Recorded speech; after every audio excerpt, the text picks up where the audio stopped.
Hey guys, it's good to talk to you again, Dr. LaHue. Today we're talking about resisting the consumer marriage. And I've talked before in the other videos about what a consumer marriage is. Basically the idea is we see ourselves as a consumer of goods and services. And rather than throwing ourselves in as a partner, as a citizen or a full member in this marriage, we're asking ourselves, do I feel like my needs are being taken care of? Do I feel like I'm receiving everything I deserve? Am I is this marriage this family? Am I getting what as much as I'm putting into it or more? And that's that consumer-oriented mindset that we bring into marriage. We bring it into a lot of areas in our life where it's just not appropriate. And so we're going to be talking about that today and the devastating effects that has on marriage. Our information is coming from the book Take Back Your Marriage by William Doherty. I would encourage you to get this book if you can. I want to break it down into bite-sized pieces that I hope are help you in your home, help you in your marriage. So, the basic idea is that when couples begin asking themselves, not what can I give to this marriage, but is what I'm giving being reciprocated to a great enough degree.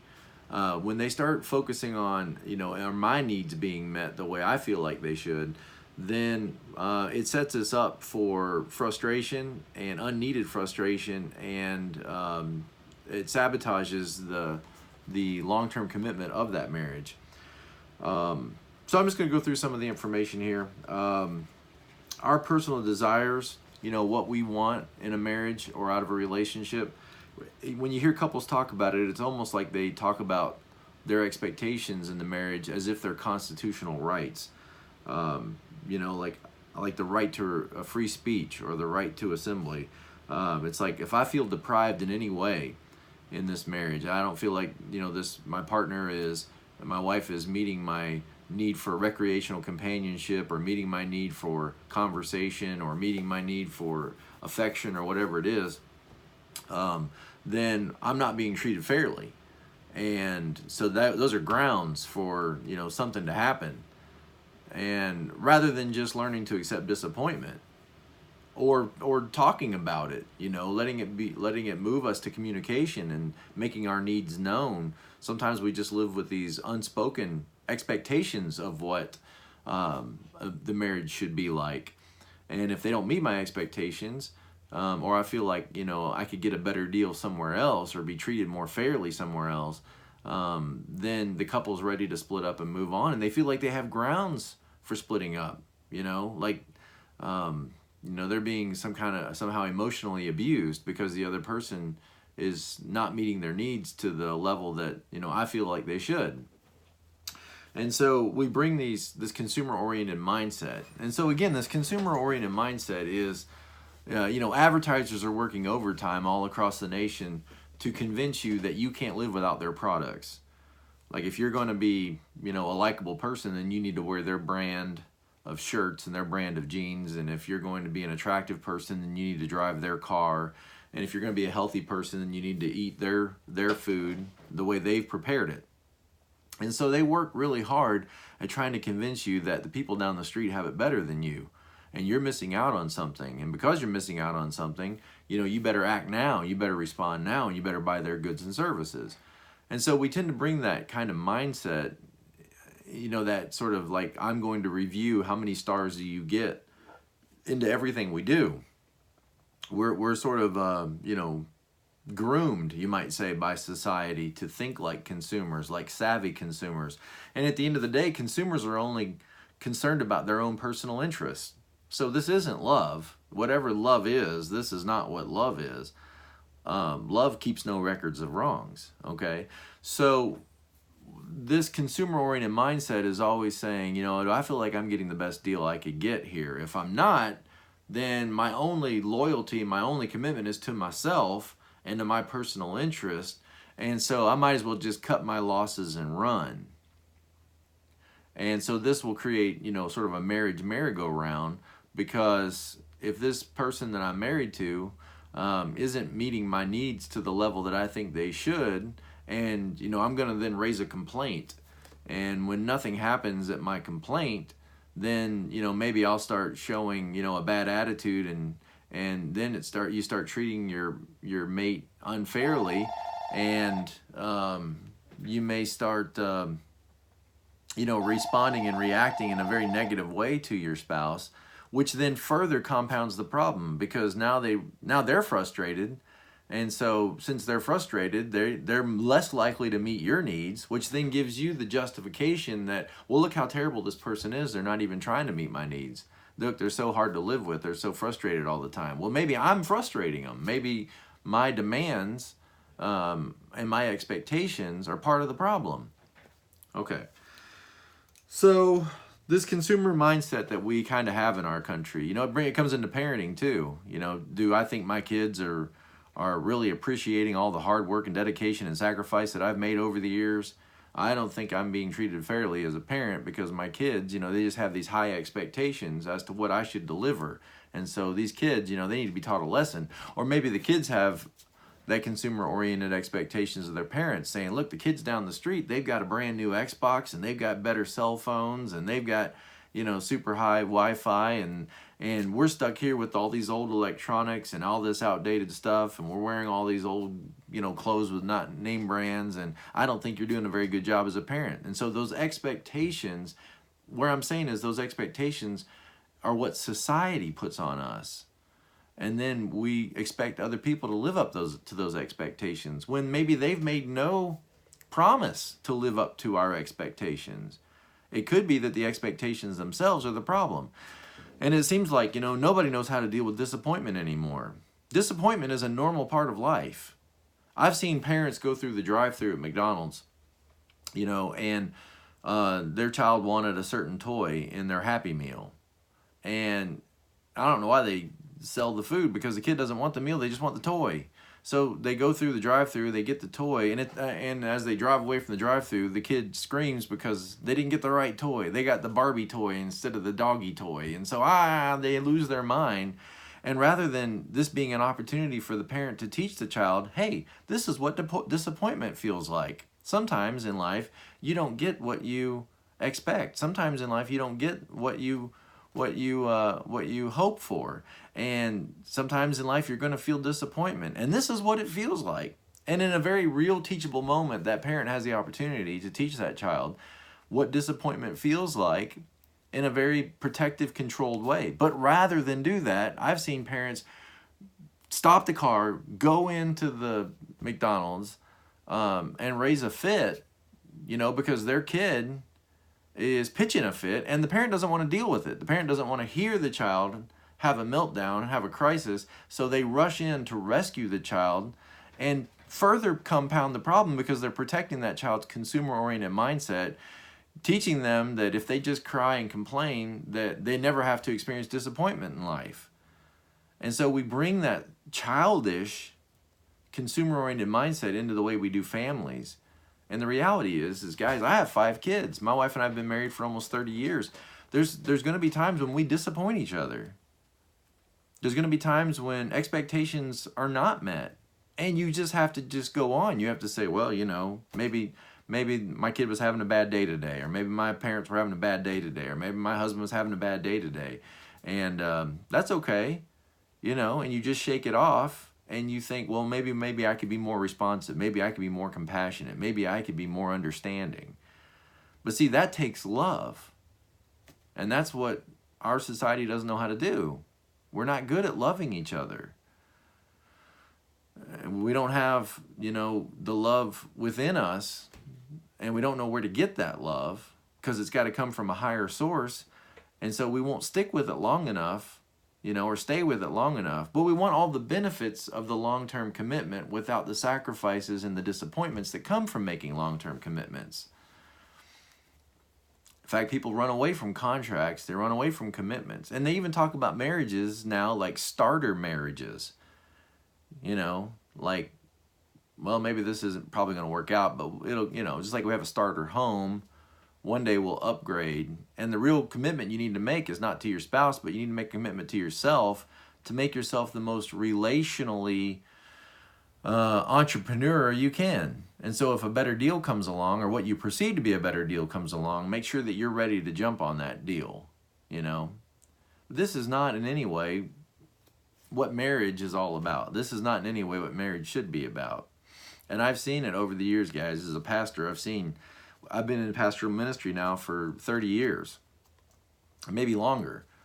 And I've seen couples that really did not need to get a divorce. There was not abuse. There was not infidelity. There was just frustration. And I've seen over and over and over again couples split up and turn against one another because they didn't feel like they were getting the best deal. I didn't feel like I was getting all that I deserve. You know, I didn't feel like I was getting all that I deserved all the time, that I felt like I deserved it. I didn't feel like, you know, you were meeting my needs or listening to me or caring about me the way I expected you to care about me. And so couples will cut and run and to hell with what damage it causes the kids, or what damage it causes the extended family or the greater community or the church family. Because see, the consumer doesn't think about that. The consumer's only thinking about my personal interests. What's in it for me? What's good for me? But none of this is necessarily good for you. Not in the long term, but see, we're only thinking about the short term. Well, right now, you know, my husband is frustrating me and I'm sick and tired of it. And I feel like I could get a better deal somewhere else. And I put so much into this and it just seems like they're lazy and that they're not, you know, they're apathetic, or maybe they're tiresome. And I think, you know, down the road here, I could get a better deal. And so what do? We cut and split and run. And like I said, without maybe even any real regard as to what about all the other people in our lives that this is going to affect? You know, all those people that we made this commitment before that we would remain faithful to each other. Well, it's not comfortable right now, so I'm done. Well, you know, if you have a job, there's going to be days where maybe you're frustrated at work, but you guys still got to go to work, you know. Well, maybe you don't. Maybe you can just quit that too. Maybe you can just quit your job too. Well, what about parenting? Let's maybe put it that way. Are there going to be times when your kids frustrate you? Are you going to just be done with your kids because, you know, they're frustrating and they can be hard to live with? You know, my kid's not appreciating me, so I'm just going to let my kid go. Isn't it crazy when you think about it? I mean, you don't get to choose your parents. You're just born into the family.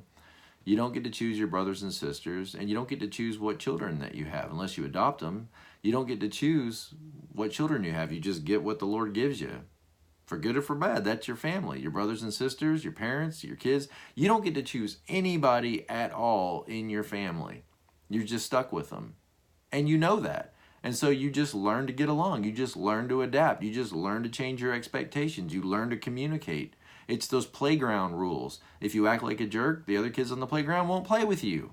Well, see, you can't do that anymore in this day and age. If somebody acts like a jerk, 4 teachers and administrators run in, surround the kid, and give him, you know, lessons on how to be more tolerant. So nobody learns playground rules anymore, that you just can't act like a jerk and expect everybody to get along with you. You have to put up with people. You have to be nice. You have to just treat people, you know, in a certain way, or they're going to reject you. And you have to learn to deal with disappointment. And so here's the thing. The only person that you get to choose, in our culture at least, is your spouse, your husband, your wife. That's the person that you choose. Isn't it amazing that the one person that we choose seems like the one person that people can't get along with?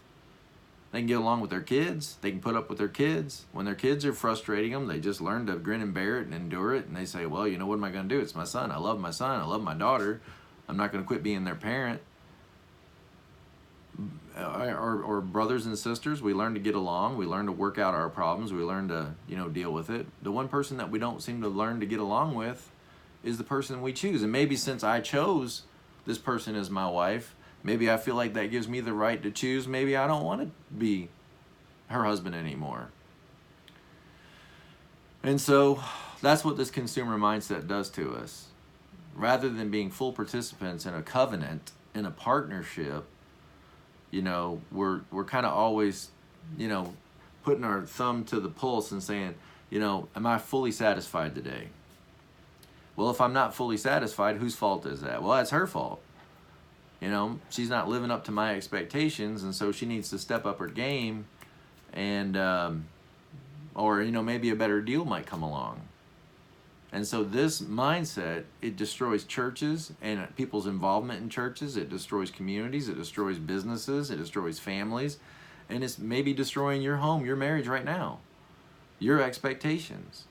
So here's the cool thing. You can change your expectations. If you would maybe get in a more centered mindset and say, look, what does my spouse really owe me? Fidelity, faithfulness. You know, they owe me faithfulness. What do they really owe me? They promised that they would be faithful to me, that they wouldn't be abusive to me, they wouldn't mistreat me, harm me, bring me physical harm, you know. Okay, so get real with those expectations and then say, you know, everything else is maybe stuff that society has told me that I should expect. And instead of asking, are they meeting my needs, why don't you ask yourself, am I meeting their needs? That's what love does. It says, what can I do? You know, because face it, you're not going to change your spouse. You can barely change you. Right? If you could change you better, you'd be 20 pounds lighter. There you go. If you could change you, you'd be 20 pounds lighter right now. Right? Okay. So it's hard enough to change you. Why do you think you can change your spouse? All right? But see, the focus is always, well, Pastor, you know, see, he's the problem. She's the problem. She won't do this, or she always does that, or he does this, or he always does that, or he never does this, or he never does that. I get it. And as long as you think like that, you're never going to be able to change the marriage because you've already surrendered all the control and the authority and the power over to the other person. You're saying, I'm a victim. I'm a victim, and they have all the power. Well, so then you don't have to do anything. See, it makes you feel good because you can let yourself off the hook. You say, well, you know, I can't help it. But see, do you really want to live the rest of your life like that? Why don't you step up to the plate and say, what can I do? If you change the way you dance, you're going to change the dance. If you change the way you behave, you're going to change the marriage. But see, if you're just focused on what they're doing and what they should be doing better, then who can stop that? They can. They can stop that. Your spouse can stop that. But when you focus on what you're doing, and when you focus on how you're behaving, nobody can stop you from loving them. Just let that sink in for a minute. No one can stop you from loving them. Now, they may not respond the way that you'd like them to. So what? You didn't agree to love your spouse as long as they responded to you the way you would like them to. Do your kids always respond to you the way you want them to? No, they don't. Do the people at work always respond to you the way that you feel is appropriate, the way you feel they should? No. No one can keep you from loving them, but you got to know what love is. And if you don't know what love is, go back and watch the video where I talk about the 3 kinds of love. I forget what I called that. Let me see what video that was. Will my marriage make it? I think is something like that. Will my marriage last? I talk about the 3 different kinds of love. And you got to make sure you have that agape love that says, no matter what, I'm not giving up. I'm not quitting because God's in this and he's bigger than my problems. All right. So what else do we want to talk about from this? You know, a lot of couples will just kind of be like, well, you know, we drifted apart. It happens. And so the marriage just kind of dies with a whimper, you know. It just happens. We drifted apart. Why did you drift apart? Maybe you weren't working at it as well as you should have been. You weren't giving it the attention that it deserves. And so when you're not paddling upstream, you're drifting, okay? So it's going to take constant attention. What you give your attention to is what will succeed, all right? So let's see. Consumer culture, we talked about that. The me first approach to life, which at the end of the day just brings misery. You know, when you put your short-term, temporary, me-first goals front and center, you eat cotton candy and Pop-Tarts. That's what you do. You eat cotton candy and Pop-Tarts and pizza and hamburgers because that's what tastes good and that's what you like and that's simple and everybody else is eating it. But then what? You end up unhealthy, right? So if you put long-term goals, in other words, don't just ask yourself, what do I want to eat? Ask yourself, what do I want to have eaten? Okay? So don't just ask yourself, what do I want right now? But what do I hope my life will look like when I'm an old man, when I'm an old lady? What do I want to have attained over the span of my life?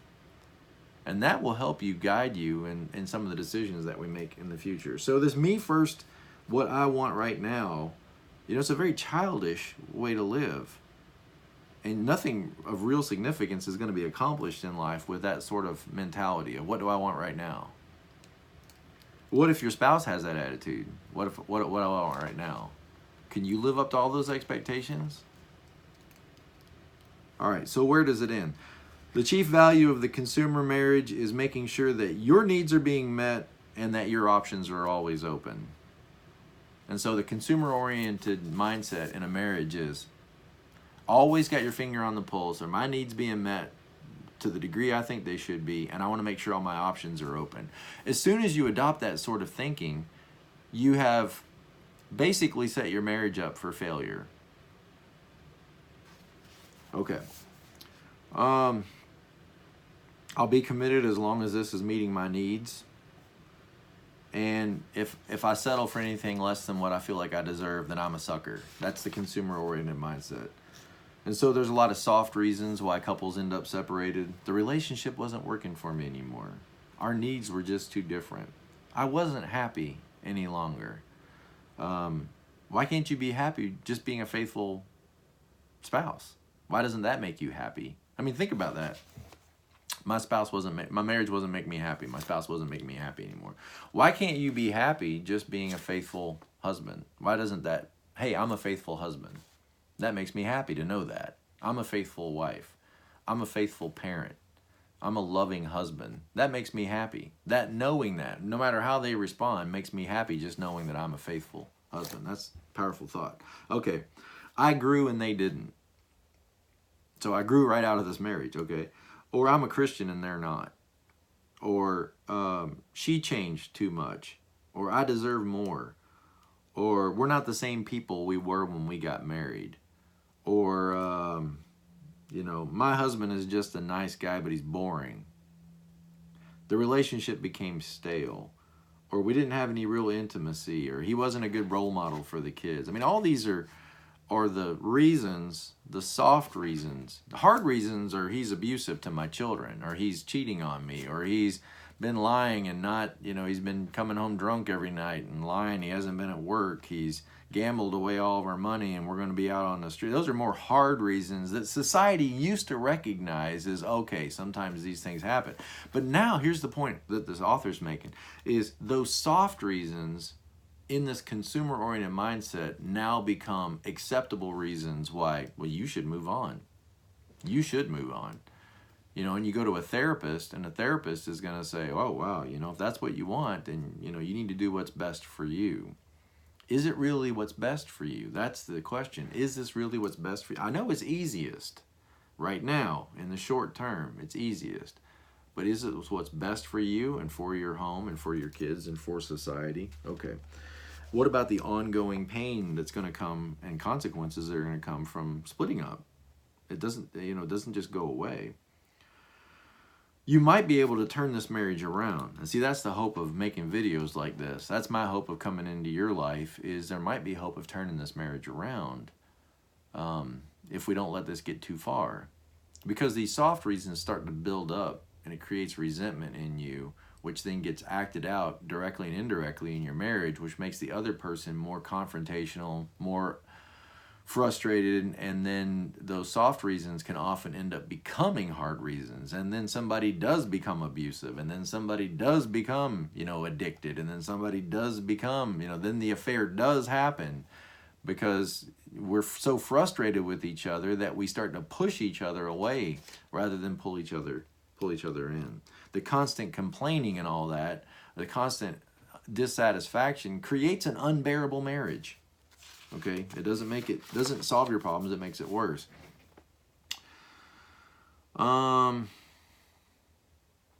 Consumer marriage enters the picture, and I focus mainly on what I'm not getting in the marriage, or how my mate is not meeting my needs. And so, my idea or my fantasy of what this marriage or this relationship should look like starts to take over, and I compare what is with what I think it should be. And it leads to what? Disappointment. And again, our culture doesn't know what to do with disappointment, because there's some company out there that says, I've got a product that'll deal with your disappointment. Or a pharmaceutical, I've got a drug that'll help you never feel disappointed again. And if your spouse is causing disappointment in your life, then cast them off and move on. These things happen, and all society says these things happen. It's just the way it is. All right. But see, remember when you held hands at that altar and you looked each other in the eyes, this is not what you wished for, okay? This constant bickering, this quarreling, this frustration with each other, this is not what you really want. And divorce is not what you really want. What you want is to have a happy, loving home where both of you are cherished and cared for, where you have safety and you're protected and your kids are nurtured, where love can grow. That's what you really want. And look, if you want your home to be a loving home, then you've got to start by being loving yourself. And loving is not, am I getting what I deserve out of this? Love is, how can I take care of you? So start that process right now. Make a decision right now that, okay, maybe I haven't been showing love. Maybe I've been a little too concerned with what I'm getting out of this rather than what I'm giving out of this. Listen, when Jesus hung on a cross, it wasn't because it felt good. Okay? It wasn't because it felt good. He said, if there's any other way, then let it be another way. But there wasn't another way. He died to himself. And that's what it's going to take for a husband and a marriage and a wife to make it, is they're going to have to die to themselves and say, I'm here to serve you. I'm here to take care of you. Well, you say, well, I just don't have it in me to do that. I know. That's why I'm a Christian, because you don't have it in you. But you're not in this alone. Okay. Enough preaching at you. I know. So what I now see more clearly is that the pain and distress often come after years of dwelling on what one is not getting out of the marriage. So, when you sit in your room and you think about what you're not getting, what is it going to do? It's going to lead you to greater levels of disappointment, comparing your marriage to everybody else's. And so you eventually, because of your frustration and misery, you justify, or they justify leaving you, or you justify leaving because of all your, you've kept a record of wrongs, which is not something that love does. Love doesn't keep a record of wrongs. All right. So we begin to comparison shop, look at the other marriage down the street. They get along so well. Look at the pastor and his wife. They get along so well. He's just such a sensitive soul. Why can't you be more like him? Well, the pastor's got problems too. Everybody's got problems, right? Everybody does. Maybe they don't show it. Maybe they don't, display it as obviously as others. But everybody's got problems. Let's see. Become thirsty for something new. So here's kind of what happens. Let's summarize with this and we'll be done. I'm not getting my needs met. That's how it starts. I'm not getting my needs met. Quote unquote needs. All right. I'm not getting my needs met. And I believe in all that needs stuff. I love the his needs, her needs. I think it's very helpful. But it's helpful for me to know what I need to do for her. It's not so helpful for me to, grade her on how well she's meeting my needs. So then that I'm not getting my needs met then further delineates down into I deserve better. I deserve better, more attention to my needs. I'm entitled to better, which then goes down even to a worse, deeper level of if only I'd have married someone else. Okay, see where the track goes? If only I'd have married someone else. But this person you married is your soulmate. You married them. You declared it in front of everybody that this is the one. And once you say that, then that's them. That's the one, okay? I should have married somebody else.